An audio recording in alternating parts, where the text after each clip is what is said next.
story on this crisis there. David Tafuri joins us. He is a former State Department official who also served as foreign policy advisor to Barack Obama's presidential campaign. David, again, thank you for joining us this hour.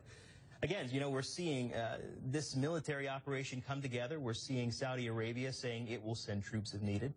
Egypt saying the same. How will things play out, do you surmise, in the coming weeks and months? Well, it's going to be very interesting. You know, this is probably the first time Saudi Arabia has led a coalition like this, leading the airstrikes using more than 100 fighter jets and making an impact. It clearly wants to send a message to Iran. Iran is backing the Houthi rebels, and this is a provocation to Saudi Arabia. Yemen is right on its southern border. Saudi Arabia views this as a security threat. It does not want a Shiite allied government in Yemen to its south.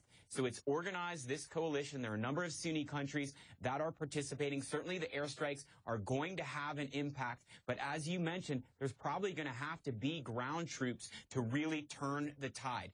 Who is going to supply those ground troops? Saudi Arabia, Egypt, and others have mentioned they could provide some troops, but that's not normally what they do. They don't have large armies that have been deployed before. They don't have that experience. So we have to wait and see what the coalition is going to do next. So even geographically, you know, we're talking about Yemen here in the middle of, you know, Saudi Arabia and its coalition.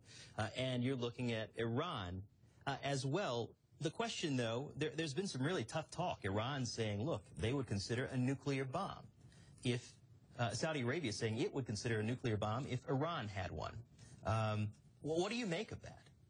Well, again, that's Saudi Arabia sending a message to Iran. There's, you know, it's no surprise that Saudi Arabia waited until, you know, the last few days to make that statement. They sort of leak that out in a subtle way, but it's a not very subtle message to Iran. Iran, of course, is engaged in negotiations with the U.S. The U.S. and the other P5 countries are hoping that Iran will give up its nuclear ambitions. But this whole turn of events in Yemen is going to impact those negotiations as well. If the agreement fails and Iran continues on, you know, its effort to try and develop nuclear weapons, Saudi Arabia, of course, is more likely to go forward with what it has suggested this week, which is that it is not ruling out going after developing nuclear weapons as well. Again, this would really be an escalation in the Middle East. It wouldn't be good for the stability of the Middle East. Let's hope that there can be some political and diplomatic solutions. And when you talk about just geopolitics in the United States,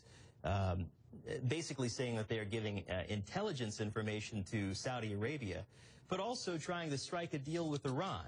And how do they square the circle with that? I mean, it is quite a conundrum for the U.S. government. And imagine the U.S. has other things to worry about in the region right now, too, developing the plan to get ISIS out of Iraq, take back the second largest city in Iraq of Mosul from ISIS, and also developing a plan to fight ISIS in Syria. And now we have another potential war in Yemen with the U.S. clearly allied with the Sunni coalition, but not, you know, specifically involved yet in any way with airstrikes or with ground troops. But who knows what the U.S. will do next. It certainly has an impact on the potential agreement with Iran. The U.S. cannot be very happy with Iran because Iran has, you know, knowingly gone into this, backed the Houthi rebels in Yemen, and really destabilized that area. We will have to continue to watch and see. David Tafuri, thank you so much for your time with us. Thank you. Coming up here on CNN.